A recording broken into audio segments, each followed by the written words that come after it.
Hello, good morning, and welcome to this Busters Taste Challenge. We have from sometime in history, could never find out a year of introduction, but the company's acting like it's been around a long time. Four Queens 101, 101 proof. American blended whiskey, 80-20 blend ratio, aged 3 years, blended and bottled in New Jersey by Kasser Laird. And that's telling me that Kasser used to own this brand, but after Kasser of Philadelphia was bought out, now it's produced. Well, I don't know who distills it. It doesn't say where. It just say American blended whiskey, but or whiskey a blend. Laird and Company, famous for their Laird's Applejack, apple brandy, but they produce a lot of other stuff that it's like not too popular. But this is popular in one part of the United States, and that's Eastern Pennsylvania, and only during Thanksgiving to New Year's when they make boilo with it. Dieu avec nous. You and you with us.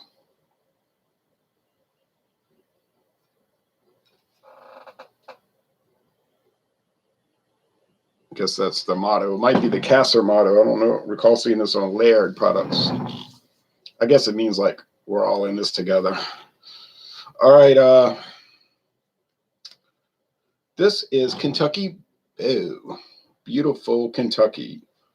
Or some translation would be like Kentucky, like a boyfriend or a girlfriend. In Louisiana, they say boo. That's my boo. My boo. Beau. There's 2 horseshoes, 4 medals at number 1, some squiggly gold lines. This thing's so cheap, they don't even have a backside to it. It's just the front. From Heaven Hill. No website listing, not sold in Louisiana to my knowledge. I bought this in Meridian, Mississippi at Bonita Plaza Liquors. Bonita Plaza Liquors. Well, there's a backside on this one. All it says is 4 Queens and the UPC code. 4 Queens blended whiskey, UPC code. Universal product code.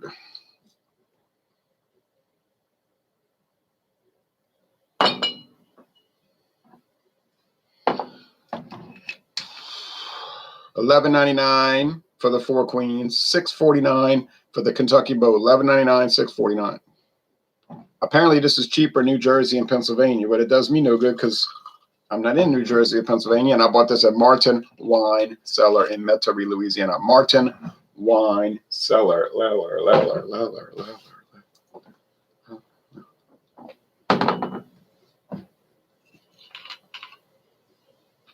What are the common Heaven Hill brands around here? Heaven Hill, Quality House, Kentucky. This is Kentucky blended whiskey, so we know it's made in Kentucky. Kentucky blended whiskey, so it's all Kentucky. But we get the common one is the Heaven Hill Quality House. They started calling it Quality House. Kentucky blended whiskey, and it looks like an old wooden store, general store placard sign. That's everywhere around here. And it's about, you might find it $6.49. You might find it up to $7.99. It just depends on the store. It'll always be the cheapest whiskey in the store. A few stores around here sell T.W. Samuels, but really that's more popular north of Lake Pontchartrain in the Baton Rouge and especially Hammond, Covington, Mandeville, Slidell area. T.W. Samuels. That's a cheap Heaven Hill blended brand. They also make straight bourbon. They also make straight bourbon Kentucky Beau. But the real popular Heaven Hill brands around here are what's that one that's got the green label and the black label? Evan Williams. In the 1783 they started. Beer Hounds Beer Review says, good morning, Ronald T. Good morning to you, Bill. All right. So hope you're doing well early morning. So we get a lot of Heaven Hill around here. Admiral Nelson's rum, which I've never tried, but I guess it's a pretty prominent brand. I may as well try it. Admiral Nelson, sort of a knockoff brand of Captain Morgan. And they got Admiral Nelson. Charles Nelson Riley. All right.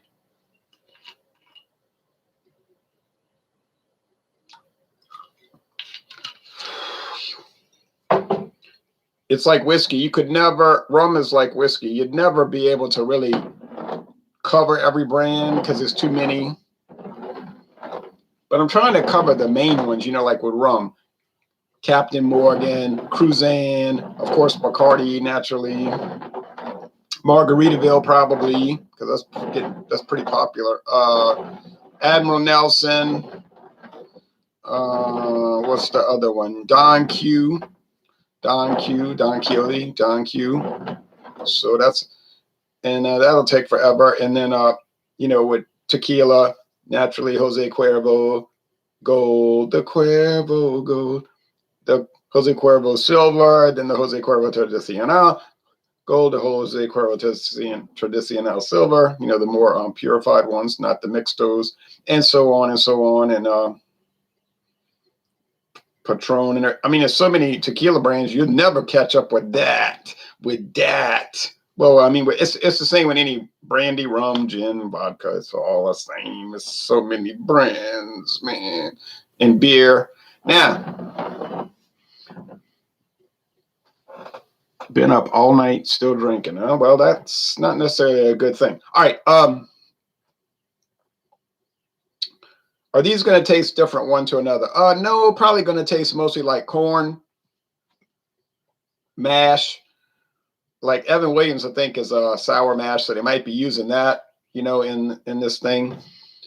That might tip me off, but it probably won't. I think the deciding factor is going to be, one is higher proof. So the high proof 101 of the Four Queens is going to tip me off. The appearance is about the same. The amber color, which they may be using caramel color, which is allowed in blended American whiskey. They could have blending sherry added. Sherry, you say, well, isn't that a type of wine? Yes, it is. Fortified with brandy of all things, but it's all grape products. Sherry is allowed in U.S. American, you know, in American blended whiskey up to, I think it can be no more than 2% of the volume. So it's still got to be 98% whiskey. But it is allowed. And so when they say natural flavors added, they're talking about sherry, blended sherry. If, in fact, the whiskey will say that. It might. Some of them will be more forthright, like Clubhouse from Heaven Hill says, American blended whiskey with natural flavors and caramel color. Okay. All right. And it still bugs me to no end when people say caramel. Caramel, that's a different word. Okay, that's like a town. Cara, that's 2 syllables. Cara, and then Mel, like Mel's Diner. Cara, Mel. See, it's not hard to do. Caramel. You say, well, I've always said caramel. Well, I know some people say Louisiana. Yeah, well, they're not saying it right. It's Louisiana. Louisiana. Not difficult. Easy. My father says Massachusetts. That's incorrect. I don't correct him, but it's still not right. Good morning, Ron. It will be interesting to see if the stronger whiskey is superior enough to justify being almost twice the price. My guess would be no, it isn't. It's probably 40% higher in price, let's call it. No, let's say 35% more. 35% more. Still,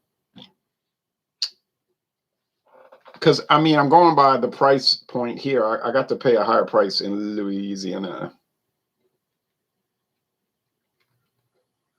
See, I think in New Jersey, more like $8.99. But whatever the case, let's do this.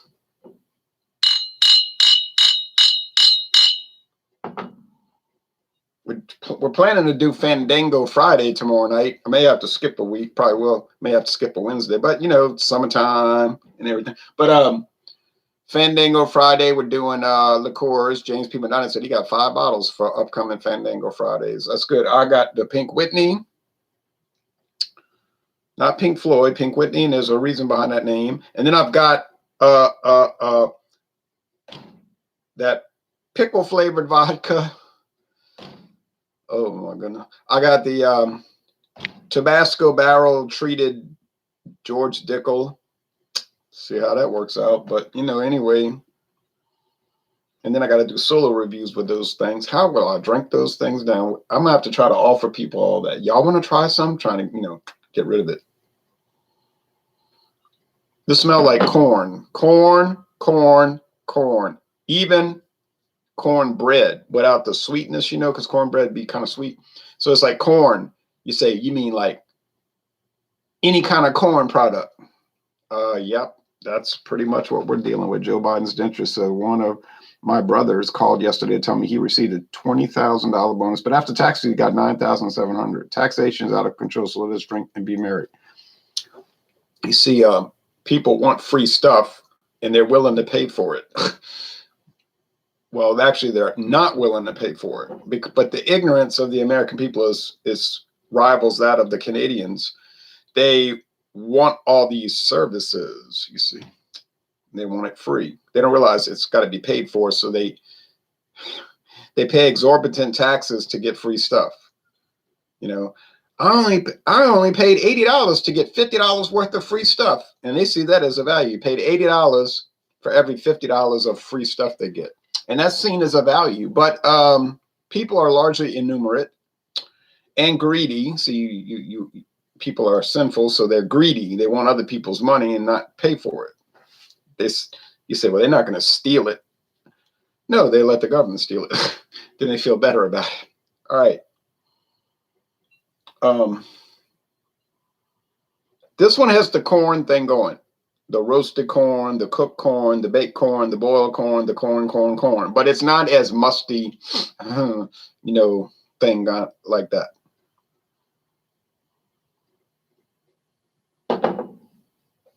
I used to teach free enterprise in high school. It was funny, though. I used to say, it's funny that we're teaching free enterprise, but we don't follow the system.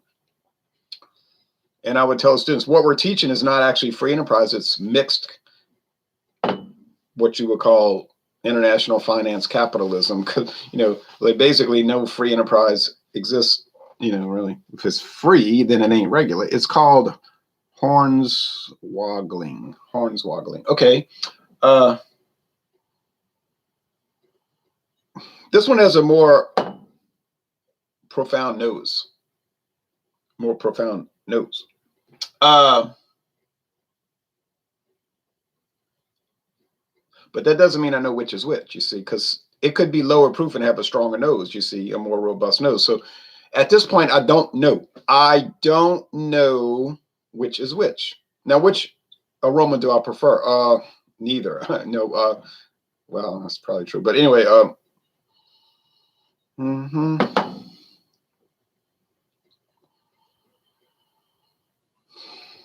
I guess it's a tie, really. They look about the same, they smell about the same. So who's winning at this point? Obviously, the cheaper one is winning because everything's even but the price. My friend David was telling me the other day on a video, I was watching a playback, you're always talking about the price. I said, wait a minute. You specifically came over here to this house with a collection of canned IPAs that you got for 99 cents a can because they were out of date. And your whole point was, let's review them and see how they hold up, even though they're out of date, and if it's a value to get them for 99 cents a can. And they were all like 6 to 10% ABV. So I remarked about the price, and then he said, you're always talking about the price. That was literally the theme of the video. And then he said, well, you're always talking about the price consideration. I said, well, yeah, naturally, because people have to buy it, you know. So if people got to buy it, including myself, then yeah, I'm going to talk about the price. It's like you buy a car or a truck. Well, most people are going to consider the price. I mean, you would hope.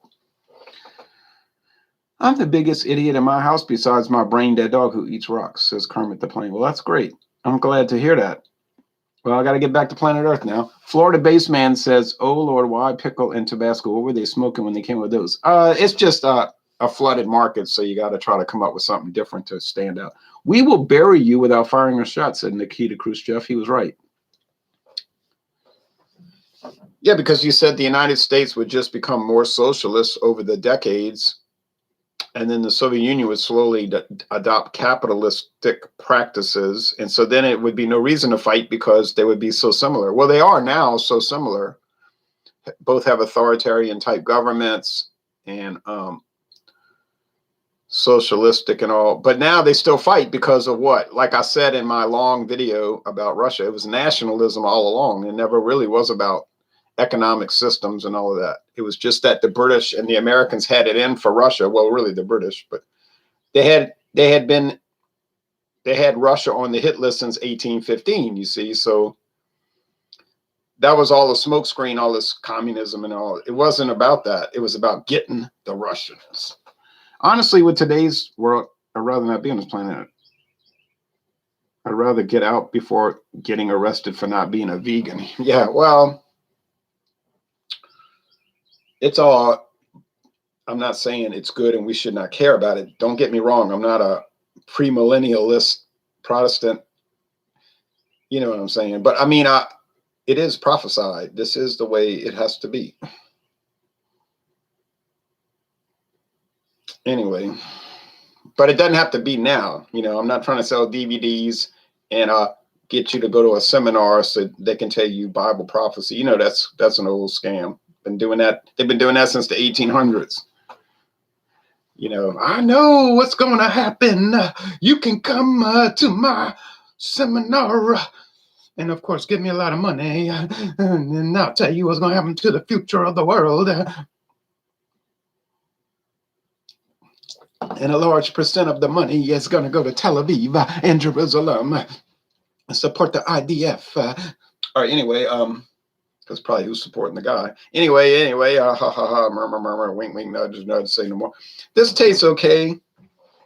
You're scaring me, Ron. I know I scare lots of people.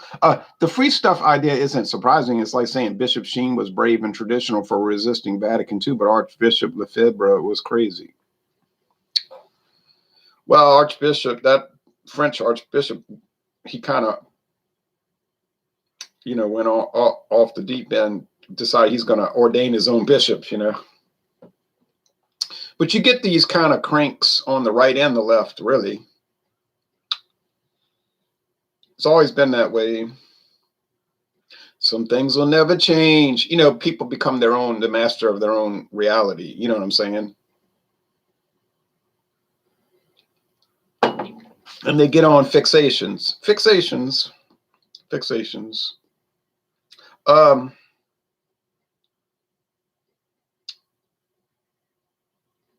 Say, oh, I didn't know you were a Freudian. What is this? Is this a whiskey taste challenge or psychoanalysis? Lecture number 1. It's neither. I mean, oh, I'm sorry. It is a whiskey taste challenge. Excuse me. You scare me because you're probably right. Yes, that's true. The same mindset. All right. Enough's enough.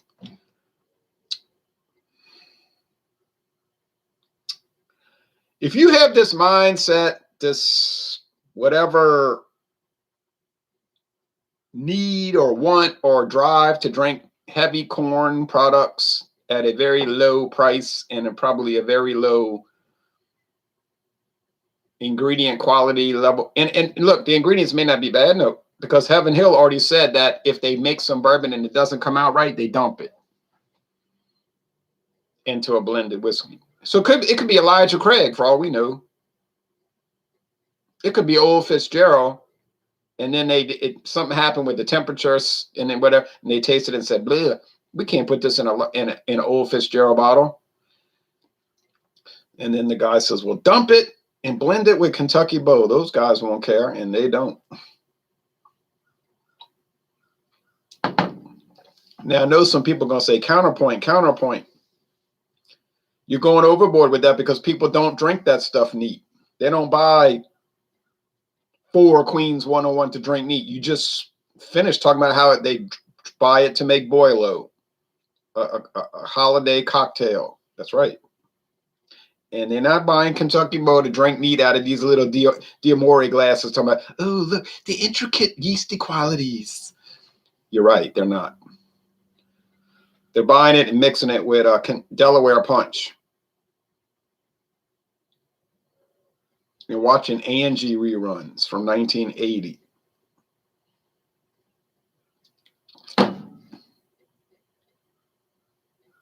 I agree with that. But we're doing it neat, and it is what it is, and we're going to score it as it. Who owns the largest amount of farmland in America? I can't say that name on this particular broadcast, and he isn't a farmer. It could be Monarch. I don't want to talk about Operation Monarch or anything else like that because I don't want to be killed today. All right, anyway, see what'll happen. It's funny, you know. It's funny, like Karen said in Goodfellas. It's funny. It's funny. I can make all these jokes, do the whiskey taste challenge, be laughing, kidding around, and then people will say, "Oh, look at him. He's a kidder. He's a joker, man. He's a clown." And then I could be at a restaurant and somebody walk up to me and show me a playing card, and then you know that I'm going into a trance. I'll be like Paul McCartney. You know, when he went up to the top of the bus, the top level of the bus, and he took a smoke and he went into a dream. So that's what'll happen, you know. And I don't really necessarily want to do that, you know. You know, be walking around like in a trance and firing at people through milk cartons, and you know, it's not really, and it's a game.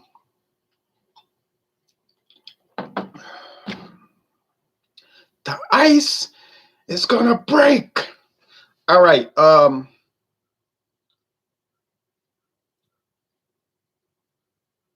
These are remarkably unremarkable.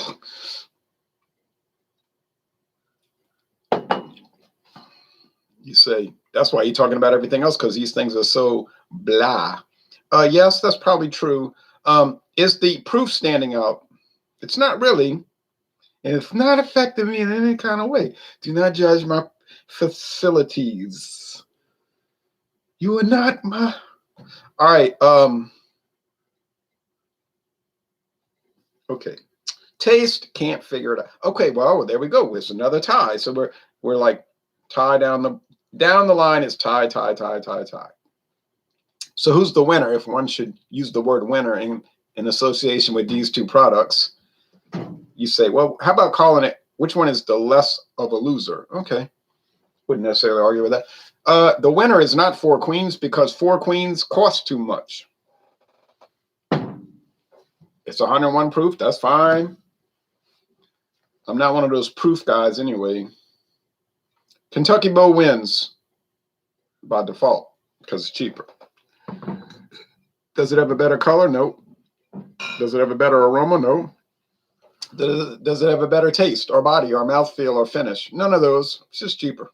So it's all a tie. It's all a tie. It's a tie. Why say why? Just say Bud Dry. Just don't ask why. Because it's a tie.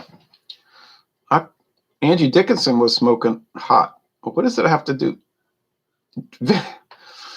Vince Foster. I didn't realize, talking about Angie Dickinson, I didn't realize that Phoebe Cates had done a magazine ad for a beer, a Japanese beer. You say Cates. Wasn't her real name Katz, Katz? Yeah, but we're not really talking about that right now. Vince Foster says silence is golden if you get the message. Once again, I can't address these things. I don't want to be drugged through a park by my feet with the blood running upside down. You know, I don't need that in my life. Okay, you, says Brandy. Brandy. Uh-oh. Well, it is 101 proof. Burley Sullivan. Brandy.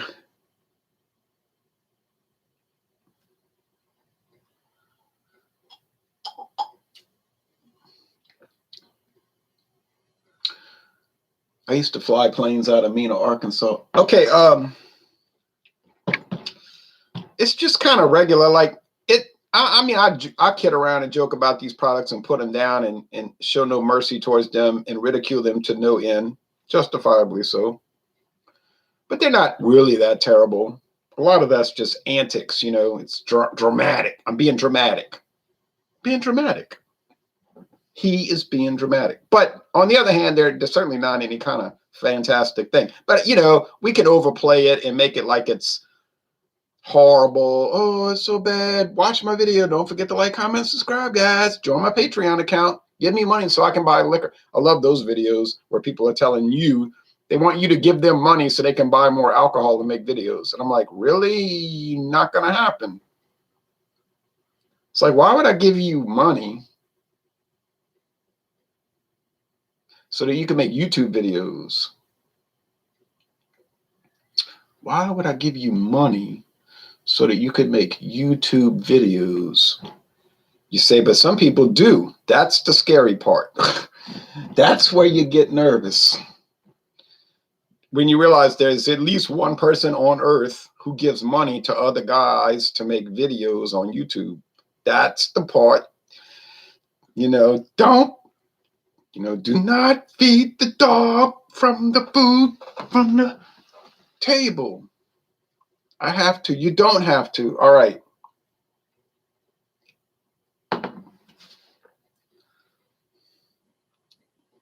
Don't yeah me, you little hick. Just do it.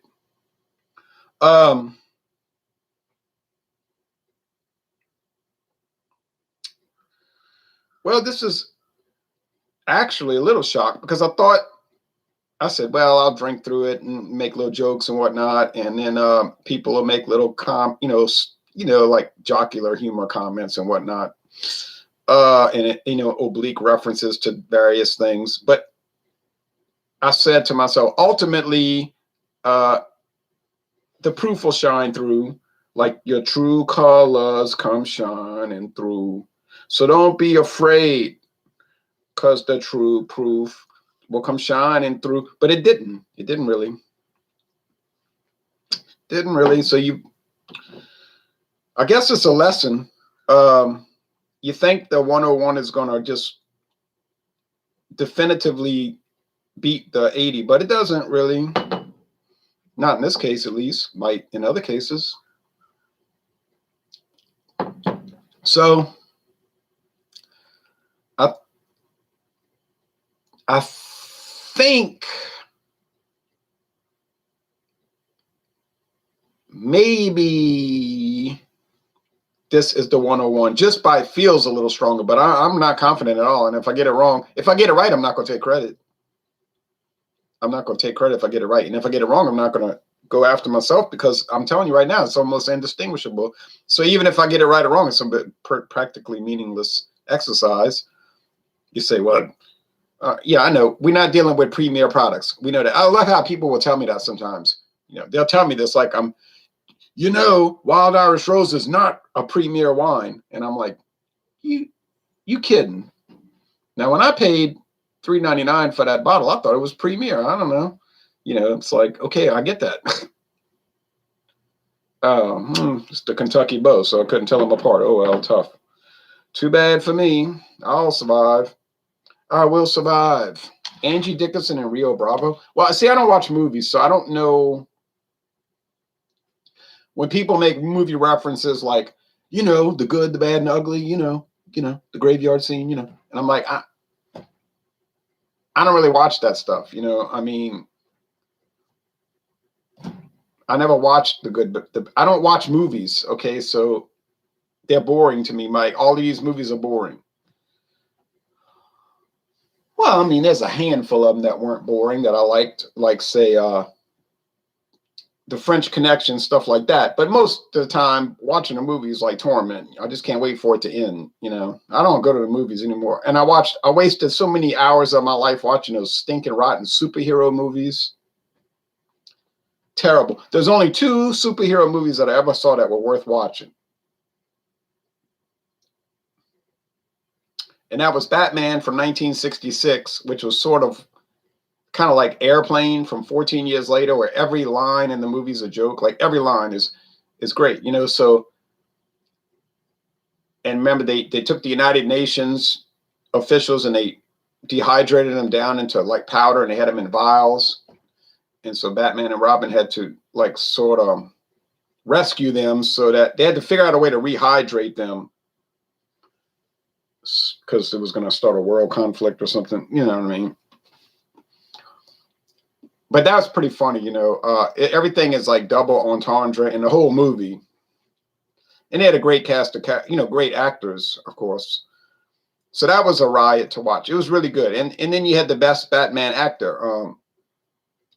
Clearly, nobody ever topped him, Adam West. So, I mean, like he is Batman. Like the way he presents the characters, like that is Batman from the comic books. The only other superhero movie I ever watched that was worth watching was Superman the movie from 1978, obviously. But then, of course, the director and his supreme incompetence cut out all the best parts of the movie, like all the scenes on Krypton with Marlon Brando and the trial, the entire trial scene, you know, when they're trying Zod and Ursa and all of them. And so that whole long scene wasn't included in the original cut. It was only in the television cut, the European supposedly, but I don't really think it was European. It was like a much longer movie. You know, parts of the uncut was like bad special effects, walking through the fire and all that, when Lex Luthor was trying to stop him, or maybe really test him. But the trial with Marlon Brando is a great scene, you know. But beyond that, every other superhero movie I ever saw was a total waste of time. Trash, just horrible. You know, comic books just don't translate very well to movies, I don't find. No, not too well. Higher proof with that lack of difference will only matter to people trying to host a frat party. I think you're right. It's hard for rock stars to grow old gracefully. At some point, you become a parody. How can Alice Cooper sing 18 when he's 76? But you see, but Alice Cooper has an advantage because he was a parody from the beginning, you see. So Alice Cooper is working from a position of advantage, because the whole thing was a joke from the start. So if a joke becomes a joke, you know, then the whole thing was a joke anyway. And I've seen so many things with him where he's like putting on an audience. The whole thing is a put on, you know, like 1981, you know, that great concert where he's emaciated from drinking too much, and he's looking terrible, you know, but he's putting makeup on to make making himself look worse. Remember, he's got his hair all pulled up like Japanese with the needles, the knitting needles, and and the audience is probably looking at each other like, oh man, what's wrong with him, you know? And he's doing the concert. Then halfway through the concert, he pulls the needles out and his hair comes down, and he starts singing regular Alice Cooper songs, and he tells the audience, "How'd you going, huh? How'd you going?" You know, and I said, that's good. He was something, him. So yeah, that's different. Now, Stevie Nicks, that's pretty grim, you know. Somebody told me, don't you want to go see Stevie Nicks at the Jazz Festival in New Orleans in October? I said, no, I don't. Her voice is a train wreck for the last 10 years. Well, I mean, she's old. She's 70-something. She put a lot of things in her nose that would make, because she always sounded like she stopped up. So when she sings now, she's like, rock on, goddess queen, you know, rock on, goddess woman. And it's like, take yourself a spoon, dig your grave. So it's like, that ain't working too well. And I bought that 24 karat gold. I said, this ain't 24 karat gold. This album's like 10 karat gold or worse. So people say, oh no, you can't attack Stevie. I'm coming after you. I'm not attacking Stevie. I'm saying the voice is gone. You know, I did hear an interview with Grace Slick last year, and she belted it out like on Rhino Records. And she was like, I could still sing. And she let loose a big howl, like, what? I was like, wow. But she said, but I ain't going to do it. I'm not going to sing. And she just said, if you see an old lady driving around wearing sweatpants like a jogging outfit or sweatpants, smoking cigarettes and singing to the radio. That's me. That's me. Good point, Ron. Mick is still doing his thing. Well, now, okay, all right. There's always exceptions. He's one of the few that can really get it done still, or could before the scamdemic, and look like they really had some kind of halfway future, so to speak. Well, anyway, enough of that. So thanks for watching this tie. We'll just call it a tie. It's a draw. Which one should you buy, Four Queens or Kentucky Beau? Well, I'm gonna leave that up to you. You know what I mean? We'll end it saying basically this: it is what it is. The Oak Ridge boys still sound great, and they're almost 80. See what I'm saying? See what I'm not saying? Because I didn't agree that they should keep performing. I don't care. If you want to perform, go ahead, perform. Doesn't matter. Do it.